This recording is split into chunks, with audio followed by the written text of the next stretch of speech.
खंडित धार्मिक पुस्तक को जल प्रवाह कर सकते हैं? अगर कोई प्राचीन ग्रंथ है और उसमें से कुछ भी अगर अभी पढ़ा जा सकता है तो उसको आपको प्रवाहित नहीं करना चाहिए।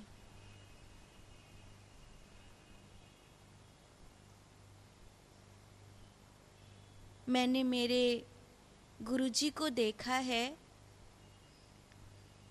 वो बहुत पुरानी पुरानी जो पुस्तक होती थी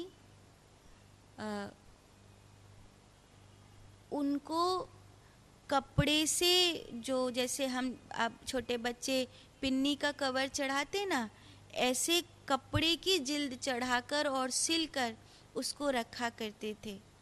आज भी मेरे पास कई भक्तमाल और योग वशिष्ठ, पुरानी वाली वाल्मीकि रामायण, खेपक वाली रामायण, वो कुछ ऐसी हैं जिनको हमारी माँ कपड़े से उनका वो चढ़ाती थी कवर, और कपड़े से कवर चढ़ाकर सिलकर रखती थी वो, ताकि वो पुस्तक सुरक्षित रहे।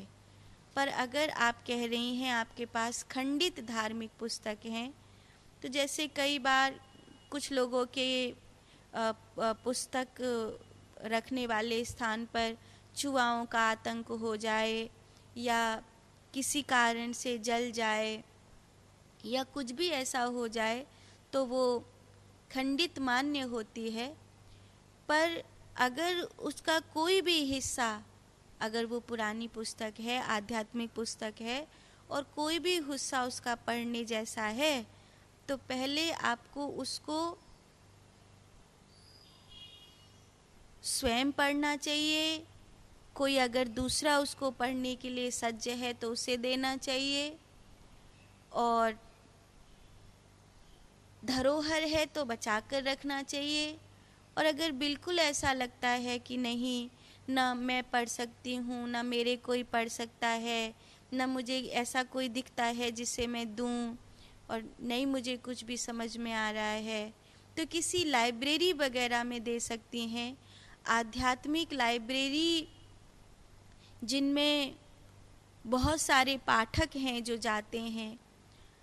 हमारे वृंदावन में यहाँ श्रोत मुनि पर एक पुराना पुस्तकालय लाइब्रेरी थी, अभी भी है, तो वहाँ पर बहुत महात्मा जा कर के आध्यात्मिक पुस्तकों को पढ़ते हैं।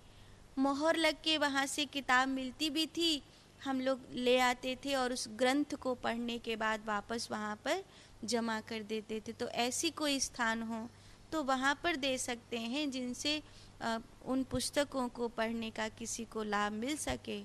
और अगर बिल्कुल ही सारे ऑप्शंस ख़त्म हो गए हों तो फिर आखिरी है, उनको किसी पवित्र नदी में आप केवल पुस्तक को दें, उसके आसपास ऐसी कोई वस्तु ना छोड़ें पवित्र नदी में जो जल को अपवित्र करने का कार्य करती हो। बाकी शास्त्र को जो पूर्ण रूपेण खंडित हो गए हैं उनको पवित्र नदी के मध्य में समर्पित किया जा सकता है।